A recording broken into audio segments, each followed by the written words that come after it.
What up? What up? What up? It is the world's edition of Shark Cove. Well, I guess there was a world's edition already. That was the play-in, but we are at the main event. Unfortunately, Gelati could not make it, so I had to call in reinforcements. Me and Moose, we were prepared to do it on our own, but thankfully, a guy that filled in quite a few Thursdays back when it was Tank Top Thursday. It's not Tank Top Thursday today. We don't have the music for it, but I've got Josh joining us. Josh, are you excited? I am. I didn't think I would be that excited for Worlds this year, but it sucked me back in. It's hard to avoid a Worlds when Maokai's meta. So Maokai, we've seen some Lilia top. We've even seen the Morgana. Dude, you just must be in a really good place. I am. It's been fun. All right, and it wouldn't be a Shark Cove episode with this man in the States, with him not on the episode. We've got Moose. How are you, Moose? How you doing? How you feeling? Where's the kitty? The kitties are sleeping, but they'll join us in a bit. I'm feeling good. My weight loss journey is going good, and Josh looks like a NFT, and everything's good. So everything's doing good. I'm having a pretty decent week, and today's I open up the slate. I see a nice tournament. Things are kind of coming together, I'm not gonna lie, Moose. You were almost expelled from the show forever when you almost mushed me the other night. I had no idea, but you did it. You did it early enough. You did it early enough in the process that there was real low expectations. After I didn't think the Assyrius game went crazy enough for my stack to usurp the lineups that you guys had up at the top, but it did, and it maintained there. And somehow RNG did not get that fourth dragon. Somehow RNG did not kill the mid lane tower. They just walked right around it to finish. And thankfully they did those things, and it preserved a win for me. So really thankful for those type of things. So where did I mush you? Because I just wanted one assist from Gauntlet account, and I was good. Earlier, right after your Cyrus game, you're like, wow, I never would have thought of that combo. Loud and Osiris. I hope you win, Emmerich. Something like that. That's not mushing. Look. That's not mushing. Josh, back me up. That's not mushing. If he loses money, it's mushing. If he doesn't lose money, it's not mushing. It's pretty simple. Yep. No.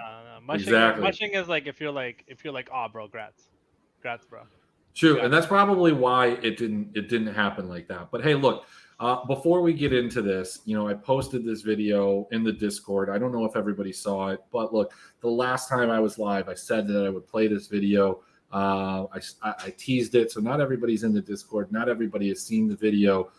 This is in retaliation to some of the absolute ridiculousness that Mike B and Gugs put out into the Discord on a regular basis.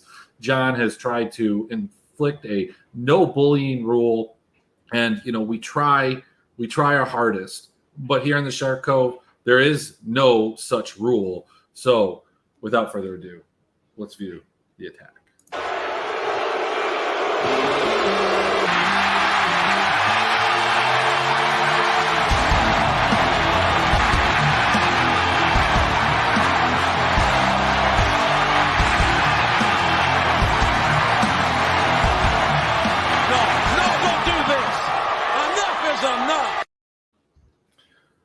So that's the video. That's the clip. Not the best work, but I found it entertaining. It took a long time to put it together. So that's for you, Mike B and Gugs. Nevertheless, let's go ahead. Let's hop right into this. As we get into Worlds, we have a couple games on this 6-game slate. We have a 20,000 to first. This is probably the last time we're going to see 20,000 to first for a very long time, because we know, I know, we all know this slate's not going to fill. And then it's going to get chopped in half. And by the time we get to the final 6-game slate next week, I think it's on Monday, we'll probably be down to 5,000 to first, 1,100 entries. So let's live the way that we need to today. Let's talk about this first game, guys. We've got Cloud9 versus Fnatic, probably one of the best coin flip matches on the slate. I'm going to kick it over to you first, Moose. give me your breakdown here. Cloud9 comes in as the favorite, minus 138. Fnatic, their entire roster is going to be here. Moose, I know on a regular basis you don't know who's playing for either of these teams. I'm going to tell you that it is their normal roster. There's no fill-ins. You don't need to ask. Yeah, on the show last week we were talking about Fnatic doing, and how that was the biggest topic, was figuring out how they were going to perform and whether or not they had the time, and it didn't look like they had a lot of competition. I think they only lost to Loud, right? One Correct. time. So, they did look good most of the time except for that one loss, but that was just a snowball. It comes down to, it's is it the fresh dog, or is it the sturdy already in favorites that have been boot camping this entire time? I know that all the players are running scrims daily, whether it's together as a team or just like solo queuing in the private server over there, and just practicing a lot. So I think the odds are fair on paper. But I would definitely lean Fnatic in this case. Yeah, I mean, look, these are two teams that really, for the majority of the summer split, I think were a little bit disappointing. Cloud9 really found their way in the playoffs and looked absolutely dominating. Maybe they were holding something back. Maybe they figured something out. Maybe just like the best of series really brought out the best in them. And Fnatic, look, they were one game away in the first round of the losers bracket to being eliminated to XL. And they were able to claw their way back into, a top 3 finish. And they got here. They went 4-1 in groups. They looked pretty good doing it. Josh, what's your take on this game? Are you with Moose taking Fnatic at plus 105? Are you looking at Cloud9 minus 138? Tell me what you're thinking here. I think I would probably just enjoy this game. I mean, this one's close enough that I don't really want to bet on it. I think there's a lot better betting spots on the slate. So I'm kind of just chilling. I kind of expect it to be one of the more boring games on the slate comparatively, and I'll kind of just chill. I do think Moose's angle is the right one, and I think I'll use that logic a few times throughout the slate. Is you have a team that's actually warmed up. We all know, we've heard about the scrim meta. Like, teams just play absolute craziness all the time. So I would definitely be more inclined to bet the teams that have already played. And think that'll be a tiebreaker for me. So if I was going to bet, I'd be on the Fnatic side here for sure. Although it is at least interesting that they sent Bean home and they're keeping Rux. So it'd be interesting to see if they end up actually making that swap ever or anything, though. Well, I think they're allowed to have the one. They were only allowed for the emergency call-up. That perhaps is part of that. Look, I think one of the weird things that you run into is kind of the way that the meta works for both of these teams. When you think of Cloud9 and you think of Blabber and you think of how we've seen the jungle position kind of re-rise to prominence within the play-in groups, does Blabber strike you as a Maokai, as a tree specialist, Josh, as the predominant DFS tree specialist yourself? Does he feel like a guy that can play it? Because I don't think Razor played it at all. I think he kind of stuck with Graves, who's equally strong right now, but does that kind of play into what you're thinking here? Yeah, I think that's an interesting way to go into play-ins, or to groups after play-ins, is to think about, are there these teams that are going to try to avoid that Maokai meta? Because I do think he's just so strong right now that it's going to be tough. I do think in general, you don't think of Blabber as that type of player, but I don't think he would shy away from it if it's left open. And I think especially after we just saw EG kind of abuse Mad for not ever playing the champion, I think that'll sort of inspire these teams to maybe try and abuse people with it a little bit more. So I don't know that it's necessarily going to be the highest priority champion in this game, but I wouldn't be surprised if we see it even get its way down into the support or the top lane.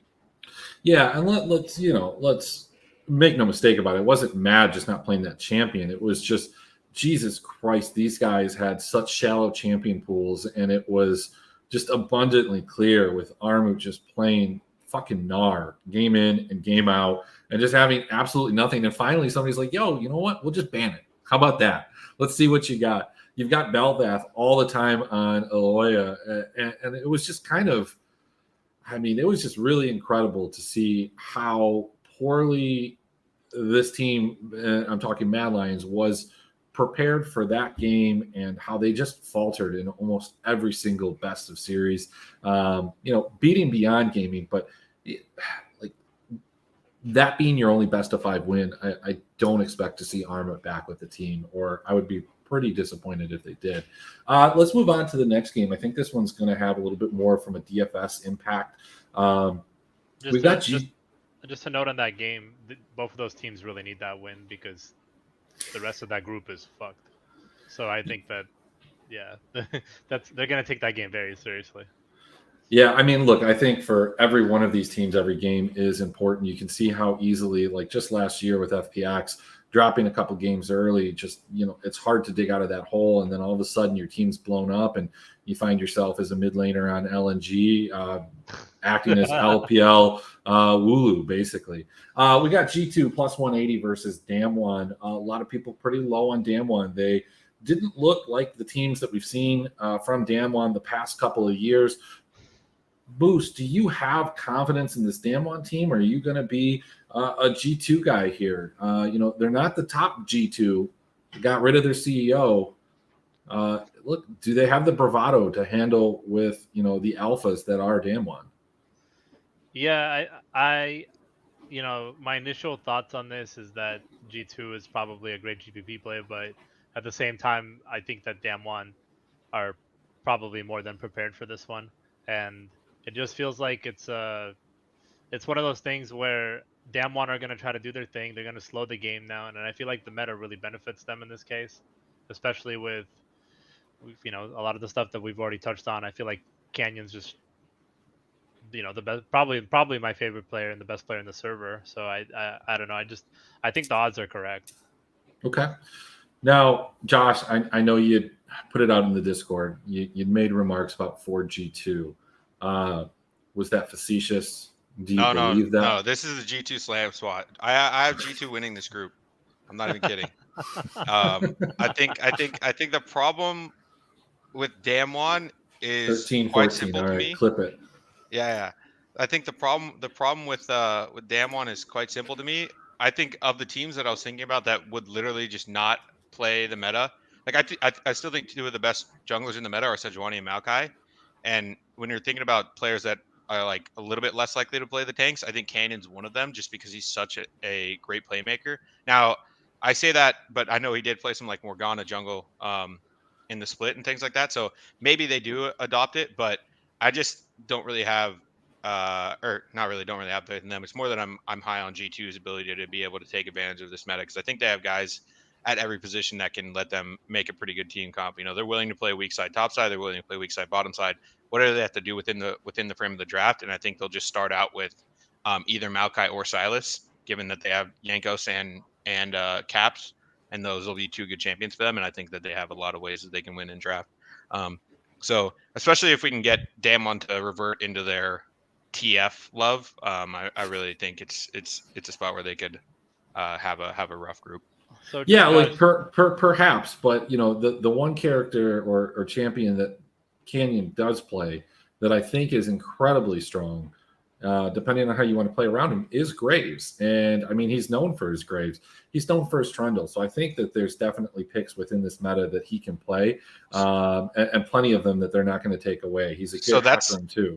The funny part about you saying that is that was another reason I don't like Damwon is because I think they'll play Graves, and I think Graves is the biggest bait in pro. I don't think Graves is a good pro champion at all. I think he's a solo queue stomper. He's probably great in scrims, and I think teams get baited into playing him in competitive, and then they find out that he can get you an early lead, and then it's really tough to finish things off with him a lot of the time. So while I do believe in Eastern teams being able to convert on Graves leads a little bit more than maybe the teams we saw played in play-ins, these top level Eastern teams for sure. I'm still like that's a spot where I'm actually looking to fade that champion.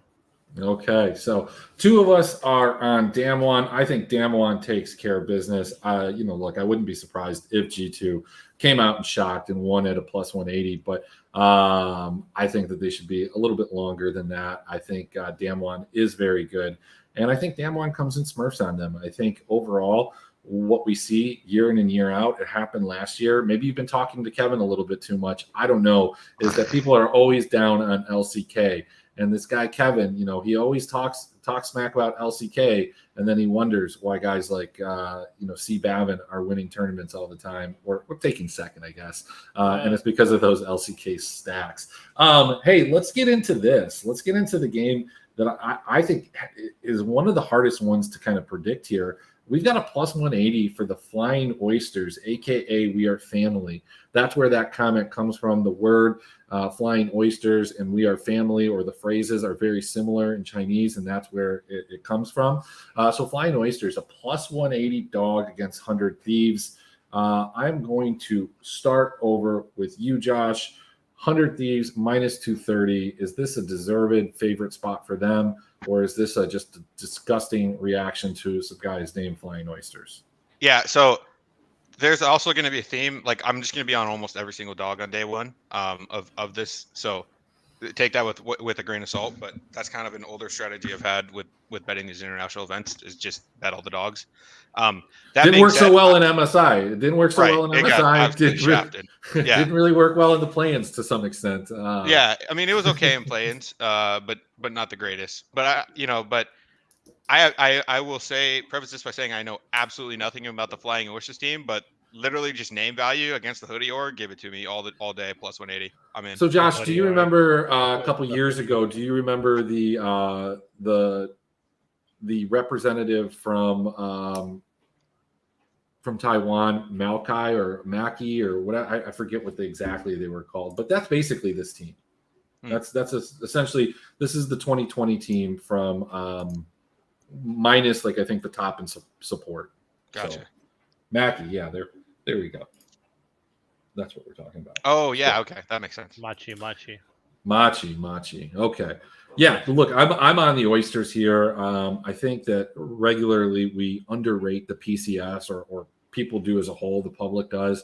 So I'm big on this. Plus 180 seems like a smash spot. That being said, Beyond Gaming took a lot of my money from me. So did DFM. I can't believe, like, the one game that they lost to Loud was like the game that I had tons of invested. It was the only 333 that I played. It was double steal lineups. And then that happened to be, basically the optimal way to go in the best of 5. So I'm a little bit hurt by that. I'm scorned, but I'm going back to it. Moose, how do you feel? 100 Thieves or the Flying Oysters? Where are you going here? During the PCS summer playoffs, the Oysters kind of smurfed, and they really, really made Beyond Gaming not look great. At least from, just from reading the stats. I didn't like watch the games or anything, but just from I was like, dude, I didn't know you were a big PCS watcher here. No, I just looked at it because I was curious, like, all right, what information do we have on these guys?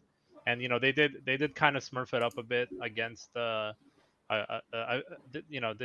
did kind of smurf it up on BYG and put them in their place. Maybe BYG wasn't playing the right comps. Maybe they were subbing in different top laners. But I think I'm on board with you guys. I just think that minus 230 is a lot to ask from an LCS team with definitive holes in their game. Fair enough. The Discord is rumbling a bit. Kevin tuned in to just hear me talking shit about him. So he has made a request to come on and defend himself and defend his just poor match selection when it comes to DFS. But hey, let's talk to I'm going to kick it over to you, Josh. Let's go to this game.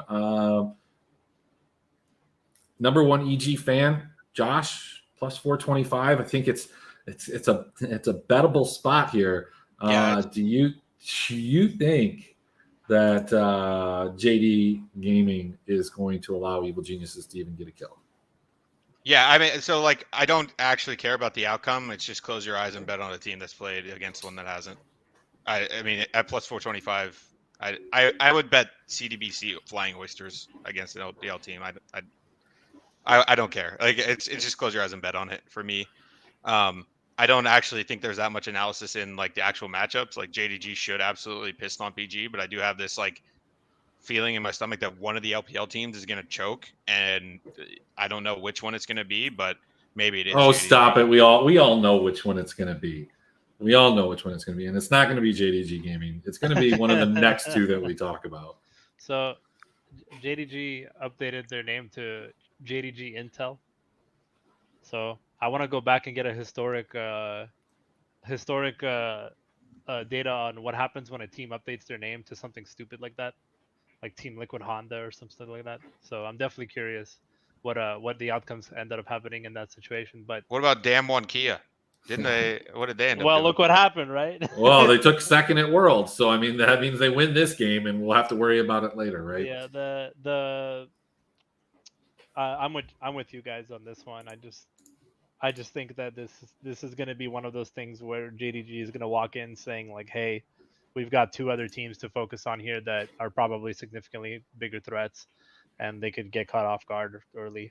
Um, the chances of them, like, you could just make so many cases for JDG making a comeback, even if Kanavi doesn't absolutely stomp the first 10 minutes of the game. But at those odds, you got to take it. Look, Yeah. as good as EG looked in some of those games, they looked really bad and lost in the first game. But they are, at least, I think, they're learning, and that's not something that we saw from them in the LCS playoffs when we saw them with Danny. Took a little heat in another Discord. I made a joke. I thought it was hilarious. I thought that maybe Danny comes back next year as Kyle, reemerges. Apparently, that's bullying and that's picking on somebody's mental health. I thought it was funny. Fuck that guy. Oh, please. But he's had months, bro. The kid's had months. All right, like. But yeah, look, I think JDG just absolutely runs through EG. This is a tough first game, but maybe this is the best thing for EG in this group is that they get this game out of the way, and we've seen them learn and adapt through the play-ins, look much better for it. Like you said, absolutely abuse Mad with the game plan that they had coming in. So maybe this is the best thing for them. They play the best team, possibly one of the two best teams coming into this, and they get it out of the way. So I think that's a good spot. Yeah, Kanavi 15 kill Belvath game, or Graves, or a Graves game. I don't know. Kanavi 15 kills something. Hacker, anything. 100%. Yeah, that's the thing. That was the other thing I wanted to mention, and I know I already touched on this with draft, but I was just so impressed by EG's drafting in that series against Mad. Obviously, it was pretty easy, like you said. Like they just had to ban Nar and Belvath, so it'll be harder against a team like JDG that has like legitimate champ pools. But again, I think it could be in one of those spots where, I mean, we even saw like RNG slip up in their first. Was it their first game that was against them? The first game, against, yeah. They drafted Drax and some crap. Yeah, they drafted some weird like stuff that was really good in the LPL and didn't end up being that good here. So like, there's angles where this ends up being okay, but I think obviously what Emmerich said is 100% the most likely outcome. I think JDG has a huge talent disadvantage or advantage at every single position. Yeah, but it's still a best of one. So yeah, and look, here's the thing. I pointed this out on the day 2 Shark Cove. I think it was a solo Shark Cove where I talked about how we shouldn't have been surprised that RNG lost to DRX, not because it was LCK, LPL, but because we saw in these best of threes that RNG had a really difficult time 2-0ing anybody. We saw the red side, blue side. So, this notion that they can't lose this game was something that was kind of crazy. And that's the same case here. Like JDG was not the cleanest team throughout the LPL regular split. Now I get it. Like EG is not of the same caliber of some of those teams, but I would argue that EG is probably better than some of the teams that took games off of JDG. So certainly winnable at plus 425. I think you sprinkle a little, quarter or half unit on it and hope so. Maybe you play some in DFS, but we'll get to that. Let's get to another one of the coin flip games, a game that kind of feels like it's going to go overlooked in DFS, a game that feels like it could be incredibly slow. We've got T1, we've got EDG. What I would say is that, this meta seems like it has picked up. We're seeing teams get 18, 19, and 20 kills in a win or even more. And I think at the beginning of summer and towards the end, it was like a 16 to 18. So as these changes happen, the durability patch, and it gets kind of worked out, TP, as that got worked out, we've seen these kill scores kind of creep back up, and there's been nothing that's changed in this meta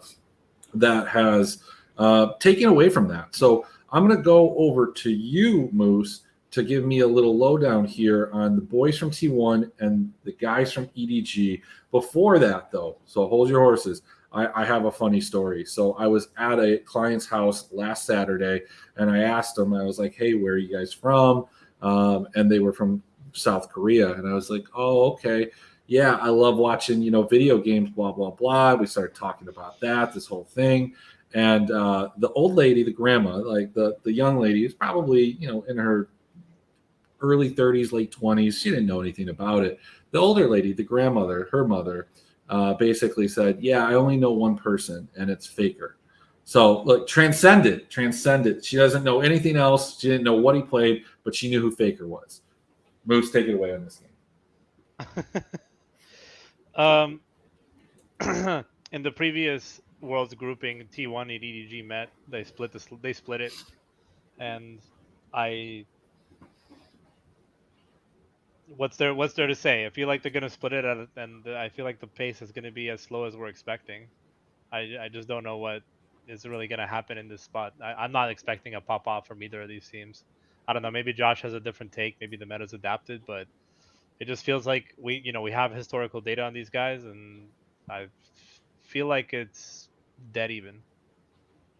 Yeah, I mean, my concerns would be that like T1 has this like old meta read, and they come in and they pick Jace top and just lose based on draft. But I think either of these teams is like definitely capable and probably willing to adjust to the meta that's been established in terms of, playing the Maokai, playing. Bot lane is so whatever right now, but I think both will play the Enchanter supports. I do think that Carrier probably has the advantage in the support matchup, and maybe that helps keep Viper down, which is probably the best way to beat EDG. So maybe that's the angle you take it from. But I think this is just going to be a really fun game to watch. I'm not sure that for DFS. I know Jordan in the chat asked a question about the DFS, about the close games. I think in general, yeah, you want back and forth games for DFS, but I'm not certain that this is one of those you want to highlight, just because like this could be. Both of these teams kind of showed the tendency to be able to play slow and kite out of fights and not die. And you want teams that are going to full send. Like you want Jackie Love if it's going to be a close game. You want Jackie Love type players that are just going to be like, oh yeah, I'm just going to dive in and see what happens here. You know what I mean? Because you want aces, you want 4 for 3s, you want things like that, and it's going to be tougher if depending on the team comp. So it was what I had in my initial build for DFS yesterday, and then I was like, I don't like it that much. So I don't know what you guys' thoughts are there, but I think it could be low kill, a little bit boring. I do favor EDG slightly, but it's kind of a toss up. Yeah, one of the things that I'm kind of looking at, and I don't think the planes are really indicative necessarily of it to an extent because it's a different caliber of team. But some of these teams that have made it were very funnel centric teams around the ADCs, right? Both of these teams kind of have that ability. EDG definitely played around Viper. Earlier, we talked about Fnatic. That was the case. Will these teams struggle if this meta switches to a mid jungle type of carry? Like, look, Fnatic definitely will. I don't think Razor can carry at this level, or maybe he just hasn't because he's on this team. I mean, when we saw him with Misfits, he could. When you look at these two teams, I don't even know who's going to play in jungle for EDG. I don't think anybody does. It's probably a little bit of both of them. It's anybody's guess. But if I had to pick the better jungler between these two, it's definitely going to be T1. So, I mean, is that something that you're kind of thinking about? I mean, that really favors teams like the JDG and kind of even knocks down, maybe tournament favorites like Gen G or guys that like EDG to possibly repeat. Yeah, I don't think the correct way to play the carry jungle. So I'm going to be obviously biased against this because I think playing the Graves and Bel'Veth is bait. But I'm a Maokai Sejuani enjoyer, and I always have been. So do we see Poppy here? Like, is this a Poppy game? Oh yeah, that's another champion that I think has kind of lost her value a little bit. But yeah, I mean, extremely. But both of these, but owner likes to play Poppy. Yeah. GA likes to play Poppy. That's I think overarching, like from an overarching perspective, that's my biggest question: is who's going to come into these groups and be like, we don't care about the new meta. We're just going to play what got us here. The Poppy jungle, the what was it? The Wukong jungle. You know what I mean? So it's Poppy, dude. Oh my god.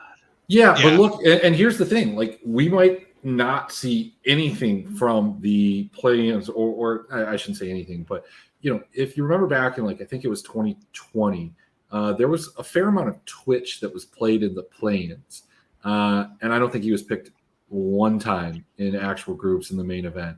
So that could be one of those situations. It's not like a lot of teams were playing Belvath, and the way that it got abused, especially as we saw just Mad Lions not only lose to DRX, but lose their games to EG. I don't know if we see that. I don't know if teams want that. So, we can be prepared to see a completely different meta than what we saw in play-ins and not be surprised if that's the case. I do want to make a comment. Kev, dude, I see in the Discord saying that LCK was literally optimal almost every single slate. Yes, not always the 4-stack, but happened quite a bit. I don't know what world you guys, you LCK deniers in DFS are living in. And I quite frankly don't even know what kind of world you're living in, Kev, because last year you were a big LCK hater. They all made it to the quarterfinals. It's going to happen again. We're going to see 4 teams from the LCK in the quarterfinals. And we're going to go through all of this again next year. Let's talk about this last game, Gen G versus RNG. RNG plus 220 dogs. This is probably the biggest line we've seen on RNG in a long time, since maybe Betty was, manning the bot lane. Moose, I'm going to start with you. Gen G comes in as, the predominant favorite for the, World's Championship. We're betting RNG here, though, right? Yeah, we're betting RNG. Betting definitely. Sounds like you're really excited about it. But because, man, it's like if you wake up in the morning and you look outside and you take a dice in your hand and you just throw it, and whatever number it lands on is how RNG is going to perform that day. So you're really not excited about. Wait, are you saying that RNG's performance is RNG? It's straight up. It's just I think Prime is the one that was like, it's 3-6-9, baby. It's just they're either a 3, a 6, or a 9, and you don't know what's gonna happen. But in the last Worlds that we had, Gen G struggled. They didn't. They did struggle. They finished 3-3 in groups. They did a lot of tiebreakers.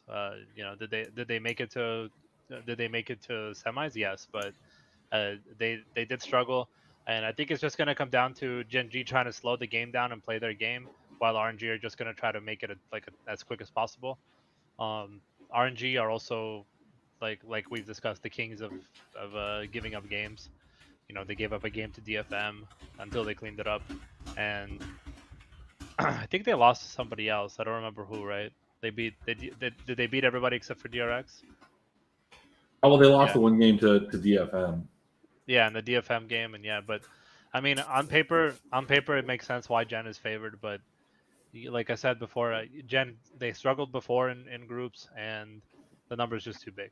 Moose, you may have been thinking of the game against Mad, I think, when they were won while being down 12k gold or something, because they're just magic. Yeah. Gen G does that sometimes. They do have sick comebacks. They do have really good comebacks. Yeah, I tend to agree with you guys. I think you bet again. I said this before, dogs day one, especially dogs that played in play-ins. I'm down to bet, especially any number above plus 150. I'm probably gonna bet every single one of them. And they're not all gonna hit, but that's the nature of betting underdogs. You just need to hit a couple. You hit the EG one, and then none of the rest matter. But if you hit 2 or 3, then you're golden. Jordan's comment is interesting for DFS. I do think Gen G is probably a fine DFS play because I think it's a best of one. Yeah, I could be misremembering, and Emmerich probably has the stats more in hand, but I feel like RNG kind of has a tendency to try and fight their way out of holes. But that I might be misremembering because I didn't play too much LPL in the summer. Look, well, RNG fought their way out of holes in series. They were a really, the RNG name does go into it because they won a lot of series 2-1. One of the games they were super strong. One of the games they would be super bad.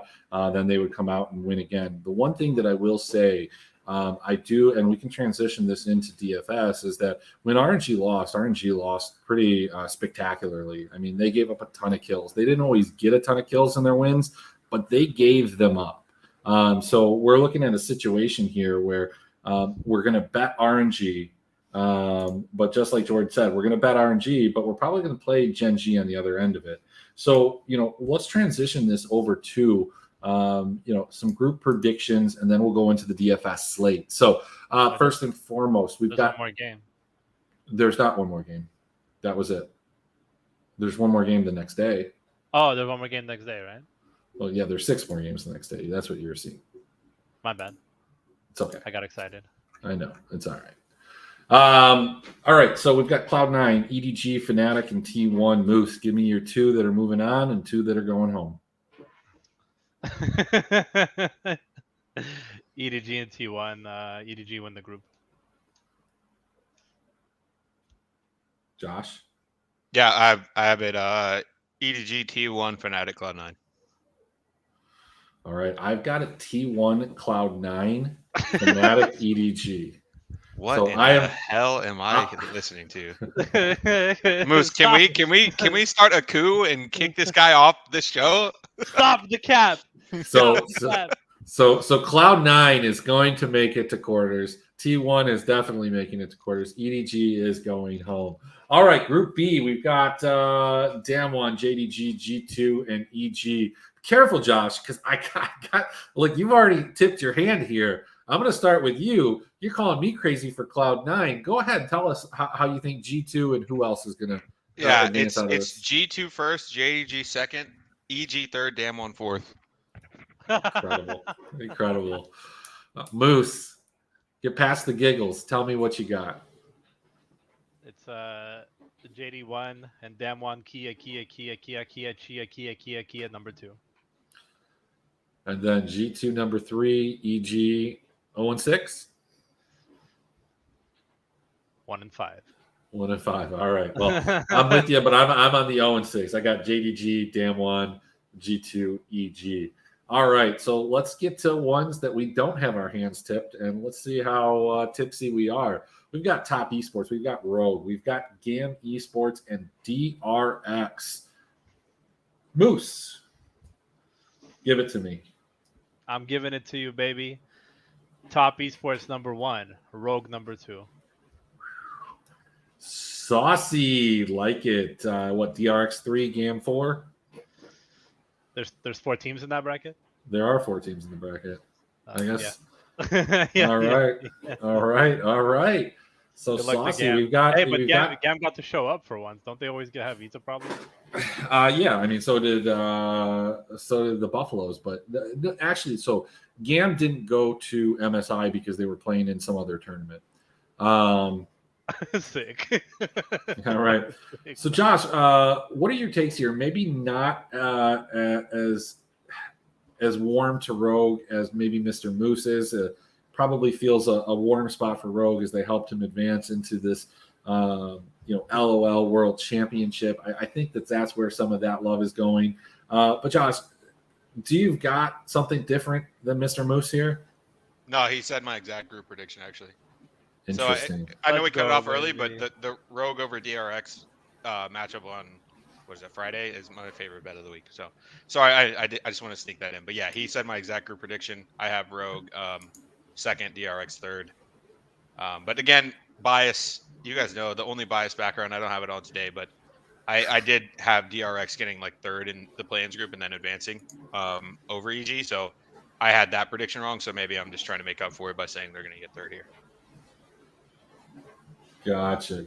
Well, look, I'm gonna go the jock here. I'm gonna be the different one. I'm going with Top Esports and DRX.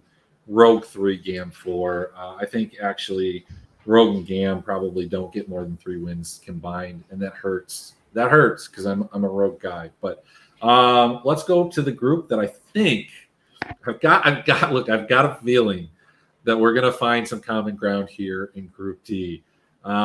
Moose, go ahead. Tell us you got Gen G and RNG. Is that correct? You are correct, sir. All right, Josh. Are you in agreement? I am. I want to put the Oysters third so bad, but I think the Oysters go 1-5, and 100 Thieves gets the one against the Oysters, and then maybe steals one from RNG or something, so they get 2-4. Gotcha. Okay. Yeah, look, I think that's fair. 100 Thieves. I think that there's one thing that I can say is 100 Thieves is not getting out of this group. The Oysters might have played well, but they were one of those teams that just got hot in the playoffs. They weren't necessarily, a dominant force within the split. So I think that they're going to have a hard time here. Maybe they pull a game from. I think both the Thieves and Oysters maybe pull off 2 games. So 4 wins between the 2 of them. One coming in, they split the series against each other, but they get just kind of rolled, and maybe one of these teams is able to steal a game from Gen G. If they're both able to steal it against Gen G, whoever ends up in that tiebreaker, I mean, maybe they get a 3rd game. Whoever it is that goes into a tiebreaker against RNG, though, will probably have a struggle. So, look, it sounds like amongst all of us, we have all 4 teams in the LPL getting through. I'm the only one that has EDG going out. So, you guys think all 4 LPL teams are going to go into the quarters? I think JDG is the most at risk of not making it out. JDG is the most at risk, coming from Josh, who has 2 LCK teams not making it through. Your Western bias is showing. You weren't up to watch these LCK bangers. No, it's the rationale in that one is purely because I think Damwon is the team that can most prove me wrong. I think there's something that either Damwon comes in and I'm just like totally wrong on my read that they'll be bad in this meta and in this world, or they just absolutely smash and 6-0 the group. And I think G2's like, I think I have them read correctly because, like you said, I mean, you're not wrong. Like you said, I watched a lot more Western than Eastern just because of sleep. But I think Damwon is the most at risk of being the team that I'm wrong on. I think I know JDG pretty well. I feel like JDG, I handicapped them as whoever that LFL team was that was running hot all year, and then they decided to shit out in the EU Masters. Called that, by the way, profited off that, by the way, after losing to it 700 million times with Emmerich. But we eventually got there, and now it's JDG's time to stop being able to come back from these nonsensical games when they play like ass, and then somehow get a magical team fight and win the game. Yeah, it just feels like JDG is a team of destiny here. Let's, add a, I don't know, man, from the looks of it, like a Blair Witch. Kevin, are you getting ready? Like, are you doing something? What is going on? I'm in the car. I'm driving back home. Let me ask you guys. What's up? Do you think that this group stuff is outdated? Like, should they, like, what if we had a big 16 team like Swiss system? Would that be too much? What's a Swiss system? A Swiss system is they play 2 best of 1s, and then they go 0-2, 1-1, or 2-0, and then they have best of 3s where the 2-0 basically it's 3 wins or 3 losses and you're out. And I'm wondering if that would be better. Yeah, it's the CS:GO. That's the CS:GO major CS:GO format. Major if you look up some places. Yeah, if you look up the format for CS:GO's IEM Katowice, I think they have 16 teams as well. That's like the best format all like that I've seen. It's just like a big best of 3 double elimination. It's so good. Basically, if you have 2 best of 1s, then like you get a general idea of like where a team stands. But sometimes when you have all 6 best of 1s, like sometimes the best teams don't get through, right? A lot of them end up losing 2 games early, like we talked about, and then they just can't catch up, or they lose a tiebreaker or something. But here it's like if you have a 16 team thing, everybody plays a best of 1, seeds 1 through 16 or however they're paired, they're like randomly paired, and then the 1-0 teams play the 1-0 teams, the 0-1 teams play the 0-1 teams. And then at the end of the day, you have 2-0 teams, 1-1 teams, and 0-2 teams. And then you go into a best of 3. And that kind of determines who makes it out. It's a longer system, but I feel like it would be way more better than just like sticking, random seeds into groups. I don't know. I kind of like the group format because I do like how you avoid the double region. Like, I don't know. There's nothing worse than like we get I guess there is things worse, but it's like annoying to me to see like a Gen G versus T1 finals at Worlds, because it's like we've already seen this 2 times this year or something like that, and it's like I do think I kind of like enjoy that groups helps to avoid that to some extent. So I'm not sure. I mean, I would have to research it more. I do think there are definitely room for improvement. I think the biggest point though is making the tournament structure afterwards, making it double elimination would just make everything way better. That to me is where the biggest room for growth is, because I think if you're DRX and you make it through as a 2 seed and Gen G makes it as the 1 seed, and then great, we get DRX versus Gen G. Well, we know how this is going to go. We've seen it, right? And Now DRX is just screwed because they had to face, arguably the best team in the tournament. I don't know if they're the betting favorite right now, but and a team that knows everything about them, right? They've studied their film for 5 years or whatever it is. So that's where I think the biggest room for improvement is making it double elimination in the bracket afterwards. The other thing that I would like to see I'd like to see it expand, the play-ins expanded. I know that like a big part of this is like getting everybody into a certain location. But part of the reason that I think MSI kind of sucks is because it's like one team from each region. And, obviously the stronger regions are going to advance, but I'd like to see the play-ins a little bit bigger. Maybe add some teams. Maybe you get like the EU Masters team. I that's probably really, really difficult to do because of how close the proximity is. But maybe you get them. Maybe you get an extra CBLOL team. Maybe you get some of these other regions, an additional representative, just to get some variety. These aren't teams that are obviously going to get out of those, but it's just more games for us to watch. It's more look.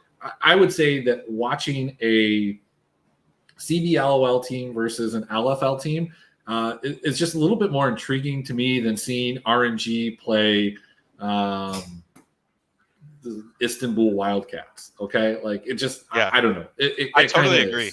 I think the March Madness tournament. If people aren't familiar, but they have what's called a play-in game for that, and so obviously March Madness is 64 teams, but it's actually was it like 68 or 66? Something like that. I think it's 68. 68, yeah. And then there's a play-in into the 11 and 4 seed. So I think that'd be interesting because you have these regions like LCK was this year where like you could pretty reasonably argue that DRX was the 5th best LCK team during the regular season, and then they had a really good playoffs run. So it'd be kind of interesting to see like a team like Sandbox actually get a chance to maybe avenge that. And I know a lot of these are the problem for me is that not all the regions are consistent with how they do the qualification. Like EU has a different system than NA, which has a different system than LCK, is LCK and LPL the same actually? Maybe they're very similar. They're very similar that they have that like secondary tournament for the last spot. But like if they would standardize that, then I think there wouldn't be necessarily the necessity for this. But I think without it being standardized across the 4 regions, the major regions at least, I think that it's kind of interesting to consider adding a few teams that they play in for the 6th seed in each play-ins group. You have a 4-team mini group that plays before the group play-ins, and they get the 6th seed and then see what they can do.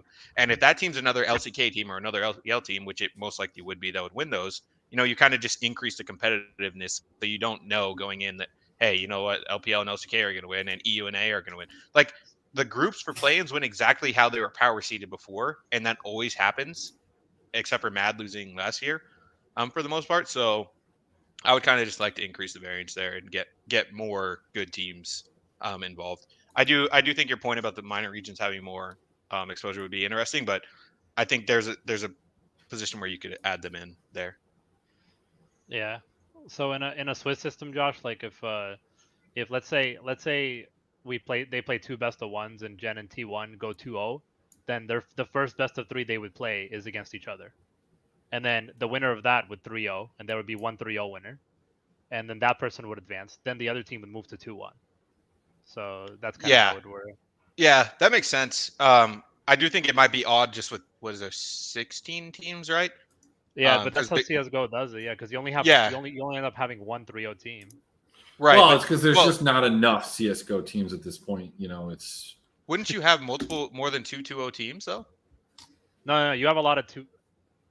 Yeah, no, I think there's a couple 3-0 teams. Yeah, there's a couple. Yeah, I was gonna say because that'd be the problem is like figuring out the matchups for the 2 games and then the matchup for the 2-0s versus each other. But I'm sure they have a system, so it'd be interesting to test out. I think there's definitely changes for format that are good. I wouldn't even be, I wouldn't. Another even longer format. That I mean, obviously, this is what we want because it's a long format and it gives us more to watch, consume, bet on, all of those things. But maybe you go into groups, right? You go into groups and then you come out of the groups, and instead of going directly into playoffs, you go into kind of like a proving grounds tournament, where you have like a winner side of the bracket, you have the loser side. So the teams that got eliminated, it is double elimination for the teams that get in through the winner side. They play each other, and we just get some additional games. And I think that's probably one of the easier ways to do it. So instead of going directly into the quarterfinals, those matchups. You have a winner's final, and then what they need to do is whoever goes to, makes it through the winner's bracket and gets into the finals, it's a best of 7. They start up like 1 or 2, or they have to lose 2 best of 5s, like in Call of Duty or something like that. Yeah, I know Vince has also mentioned whatever it is they do for Dota, the international, as a format he would enjoy too. So I do think, honestly, though, I wish we had Cody on. He would tell us all about it. Yeah. I do think the most critical first step Riot needs to take is making sure that there's some sort of standardized regional qualification across the 4 regions. I think they all need to be similar. There's X amount of points for a win. That's being a series in the East, and obviously a best of 1 in the West.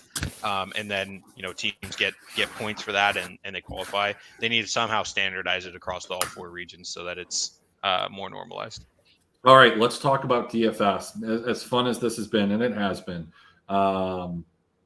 let's get on to the meat and potatoes. Let's talk about how we're going to win the 20,000. And I'm glad that we've got RPS Kevin on.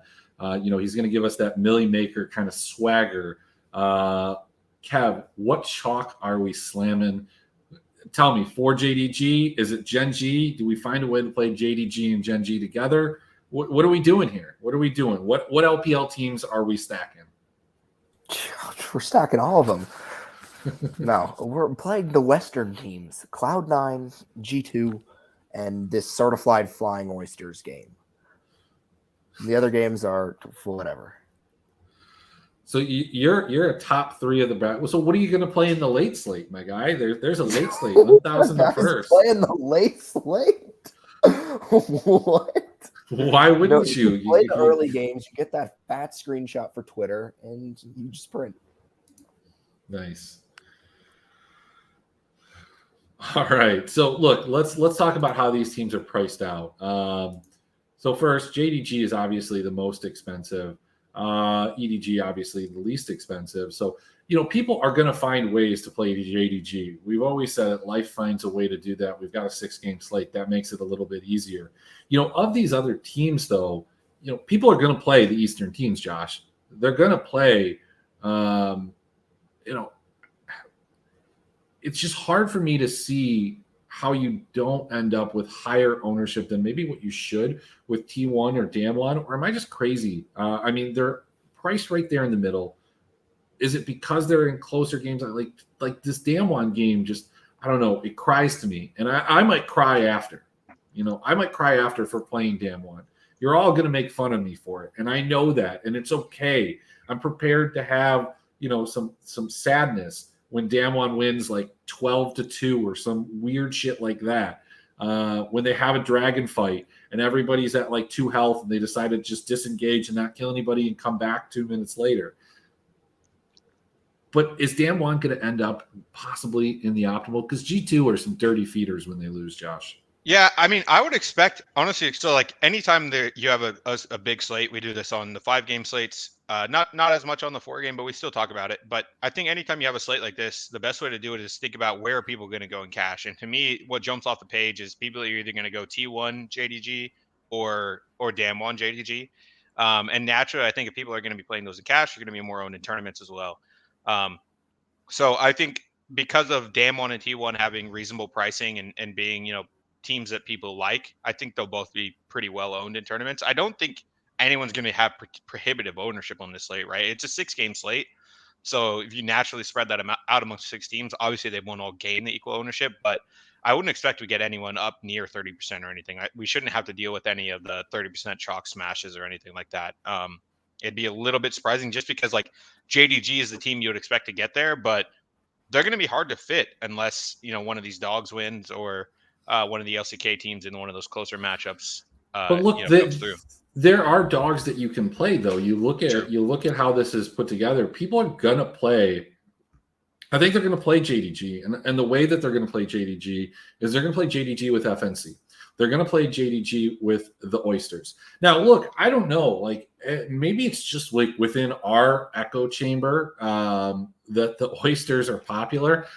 We haven't even seen them play for the most part, and we've got people starting fan clubs. We've got people saying it's their favorite team. like, is this going to be something that carries over and spills over to people that are outside of the little circle? And it's not like the LOL DFS circle is that much larger than our circle, right? Like there's probably like a little small section of people, but are they going to play the oysters? The oysters are cheap. You can play them with JDG. You can play them with Gen G. Moose, given what I just said, I feel like you're an oyster guy, but should we start playing 100 Thieves? Yeah, 100%. But I feel like because of pricing, I think 100 Thieves and Damwon are gonna be owned. You guys can hear me, right?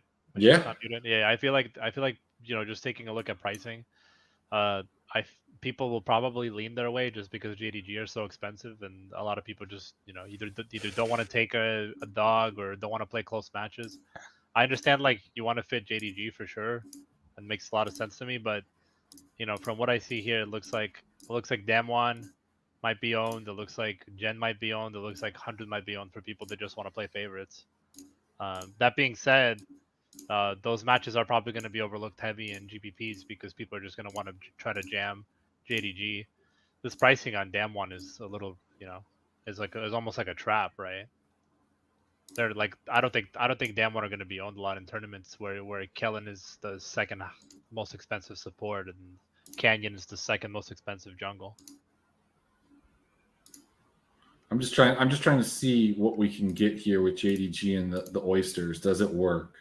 And it doesn't. Like it doesn't necessarily work with these two unless you want to go to a Kanavi captain, which isn't the worst thing in the world, quite frankly. Oh, that'll be so popular tomorrow, bro. That's like, wait, isn't just Fnatic just going to be super popular? This is the first time I've looked at the slate, but they're underdogs, but they're the betting favorite.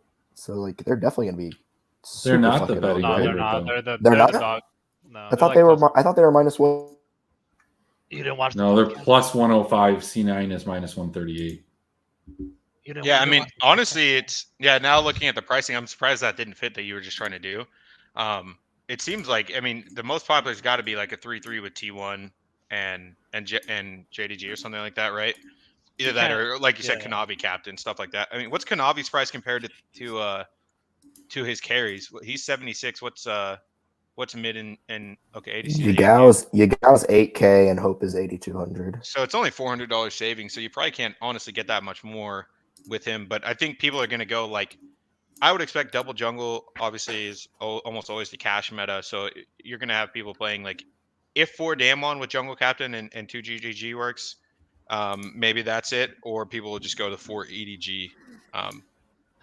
So. At least we're past the Gangplank meta, man. Another top captain takedown. I'm gonna shoot myself.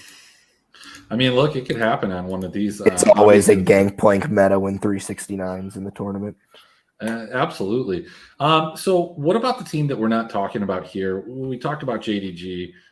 We talked about how they fit, and we've talked about some of these other teams. Maybe you don't play JDG. Maybe you play like some Gen G. Like, look, this Gen G team was outrageously dominant, one of the best teams that we've probably ever seen, reminiscent of like the Damwon team from 2 years ago. This team, like, I don't know, I feel like that they could fall flat. I mean, look, we're talking about this being a jungle meta. Peanut's good, but Peanut is definitely, I don't feel like he's like that carry jungler.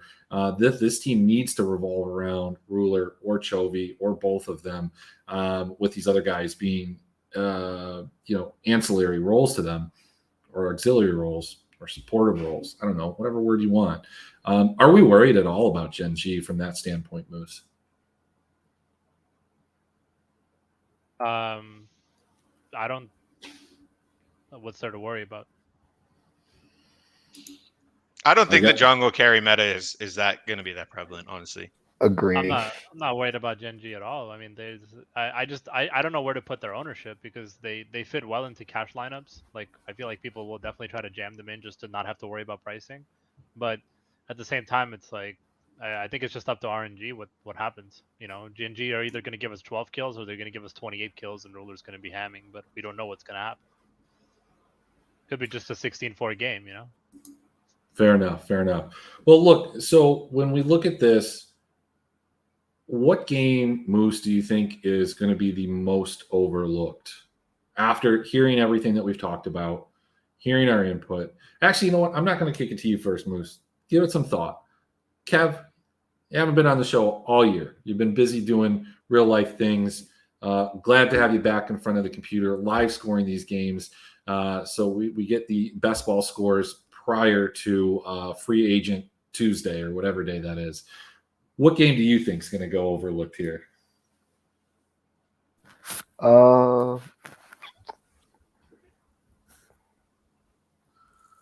Probably the 100 Thieves Flying Oysters game. I feel like nobody's going to play 100 Thieves, and then people are just going to want better underdogs than the Oysters. It's like you can play Fnatic underdogs. People always play G2, and then you have the good teams with RNG and T1, and they're more than capable underdogs. So that game as a whole, probably just nobody's going to play as much as it should be. Yeah, I mean, look, I think people will play the Oysters, but I think like Fnatic presents you something similar to what the Oysters do, but a little bit more familiarity, at least for people. You know that you can play upset, and Humanoid was just an absolute beast in the play-ins. And I will say, Kev, I actually did appreciate that you took so long to score, because sometimes I wouldn't score the game on Monday or Tuesday, and like nobody ever said anything to me about it being 2 days late because we're 3 to 4 weeks back when you're scoring the LPL. It's what a good partner does. Moose, who do you think? Are you in agreement that this Oyster 100 Thieves game is going to go underlooked, or perhaps could it be a game like that T1 EDG? That game will be the highest overlooked game for sure. Unless you're Josh and you like T1 JDG or EDG JDG mashing, but I would also look at the Damwon G2 game. I don't know. People might sleep on that game.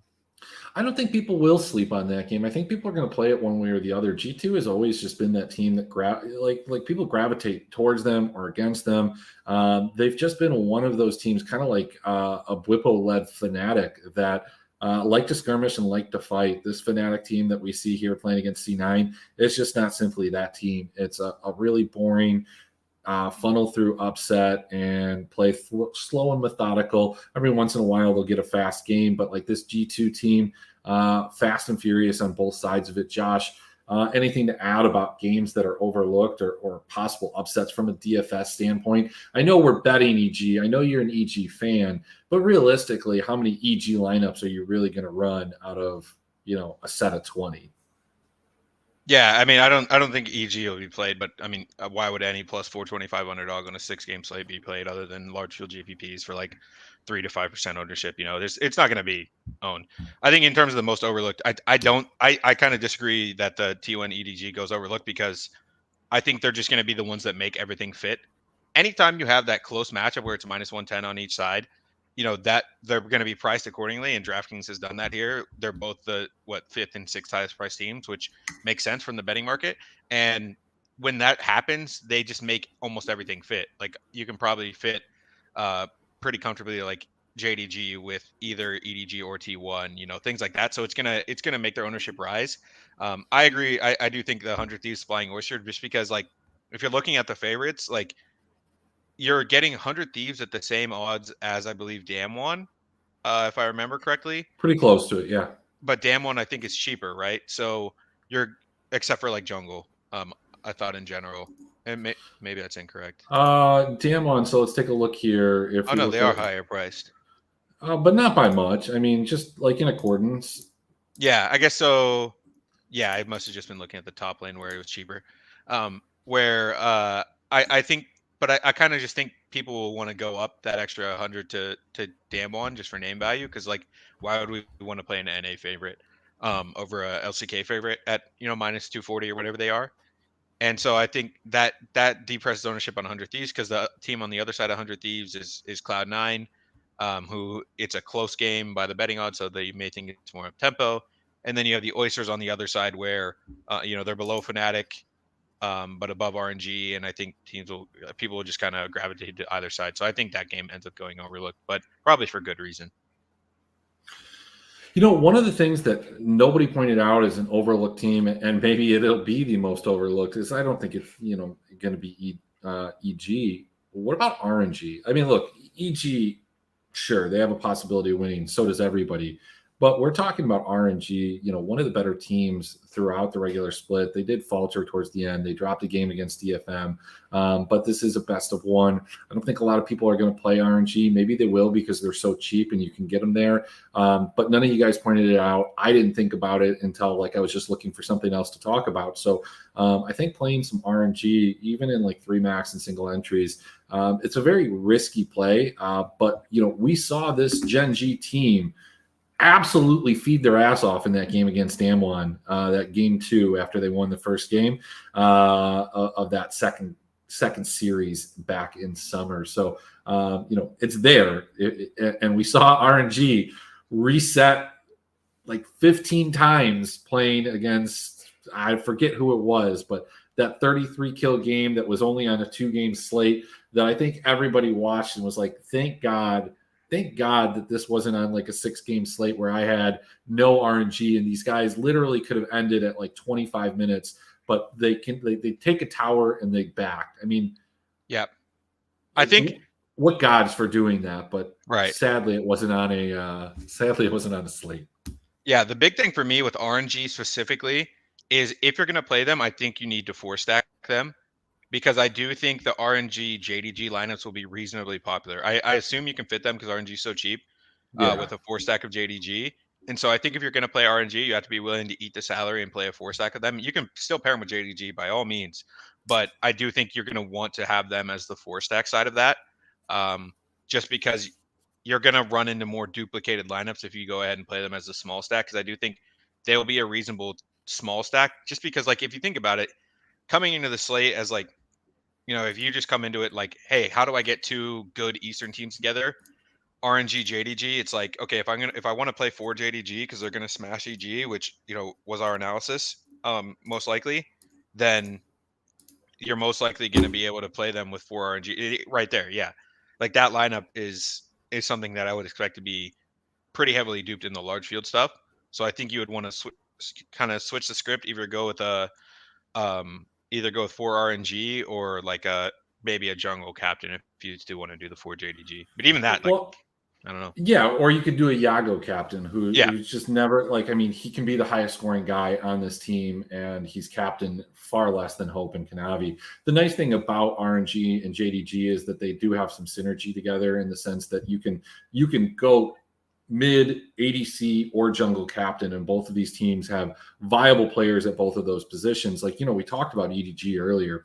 You really can't go jungle captain and have EDG on one side of it because just GG or Gengia, it doesn't matter. They're not guys that typically are the highest scoring guy on their team or a piece that you want. You can do it with a team like T1. You can do it with 100 Thieves.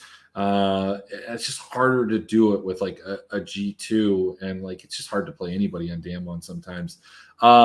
First glance, I thought RNG would be the chalk dog because the odds seem crazy. I don't think so. I think that the odds are pretty justifiable for what Gen G did and what RNG did throughout the play-ins at the end of the regular season. Maybe it's a little bit heavy, and that's why we're betting RNG. But I don't think they're going to be a chalk dog. I don't think people are going to play Gen G. I think if we're talking chalk dog is going to be, one of these 3 here, G2, Fnatic, or the Oysters. And I just have this feeling that it's going to be the Oysters.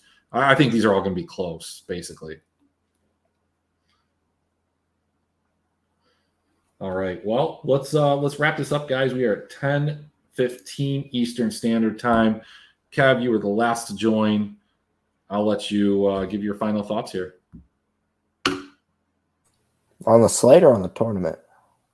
It doesn't matter, either or. Gen G is going to win. They're going to cash my plus 1,000 from 6 months ago. They've been the best team all year. Yeah, and they should be minus 200 against every team in the world because they are that fucking good. Man. All right. Kevin back in Gen G. Tough to hear for Gen G bettors and other people that have the futures on it. All right. So, Moose, Give me your thoughts. Let's get a Book of the Moose moment here, or Book of Moose, not Book of the Moose. I met a dog the other day named Moose, by the way. Oh yeah, you told me. Can you hear me? Yeah, I Am can I hear good? This thing has been messing up all day. The Book of the Moose moment here is that it's a 6-game slate. That's the ones, and anybody can go off. Look, Kevin's losing it. Anyone can go off, baby. It's like, would you be surprised if the slate ends Friday night and the winning stack is like a 4 oyster stack with RNG? Well, no, I wouldn't, but I'd be quite frankly kind of surprised if the slate ends on Friday night and it doesn't go into Saturday morning. We've got 6 games going into a new location with NA production. How many pauses and over under? We'll do that to end it. But Moose, give us the number, set the line, over under pauses through the slate, and what time does it end Eastern time? Okay, are we counting player pauses or just technical? Technical pauses. Wait, are we counting? Are they still testing for?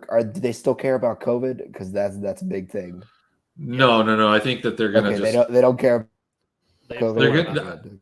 They're gonna put people in another room, so that you have to factor that in. Moose, what's the over under? 3.5. 3.5. Okay, and what time does this slate end? Eastern time. 2 Eastern, probably 2 Eastern. 2 Eastern. Okay, I like it. So, Josh, before we kick it over to you, do you want the over under, Kev, on both of those numbers? Well, if they're still testing players like complete donkeys, definitely the over. But if they're just letting everyone play from the arena like a real company, then definitely the under. And then I think it's going to be. Yep. I think it's going to Which end one, at. Kevin? I'm going to just assume after the Mexico City disaster that they're just going to put competitive integrity first and just let the players play on stage. So I'm going to go under, and then what time the broadcast ends, or like what time the final Nexus falls? Finals Nexus falls Eastern Standard. The broadcast, bro. Over under 2 o'clock. Come on. What time they enter? Definitely before 2. It's going to be like 11:30, I think. Okay. All right, Josh. 11:30. Final thoughts, Josh, and then your bets on those 2 last props that we got here. Yeah, I think I would just echo what Moose said. I am not scared at all to play dogs in this slate. I think if you're playing multiple lineups, then you should have a heavy helping of at least 2 or 3 dogs in those lineups.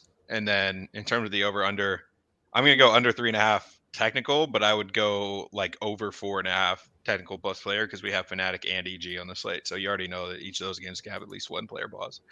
And then for when it ends, I would guess the last game's slated to start at 10 o'clock. I would assume it starts closer to around 11:15 or so and ends about 11:45 Eastern.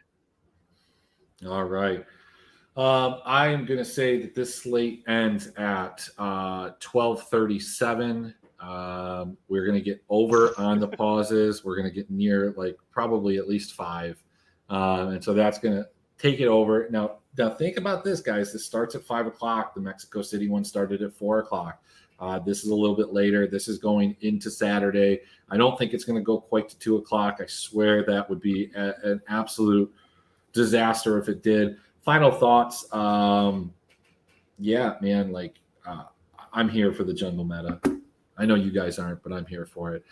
So that's it, guys. That's it. That's the show. We'll be back hopefully tomorrow, or we'll figure something out. Obviously, these times are going to make it a little bit difficult to review the slates because they're going to be going. I don't know about you guys, but look, part of the fun, part of the ambiance, part of what I'm used to for Worlds is waking up at really weird hours or being able to watch it in the middle of the day. Having it in NA is nice because it's close, but Ticketmaster screwed me, so not that much fun. I'd rather wake up at 3 a.m., drink some coffee, and degen out some slates, or do it in the middle of the day when nobody's around. But that's just me. I'm probably alone in that. I think most people actually probably like it having it in prime time, but it is what it is. So that's it. One parting message. I got this tip from my capper, my tout. as they call him Kevin. This is a pseudonym. Yumi most banned plus 1200 futures. Book it. Love it. We'll see you guys maybe tomorrow. Who knows?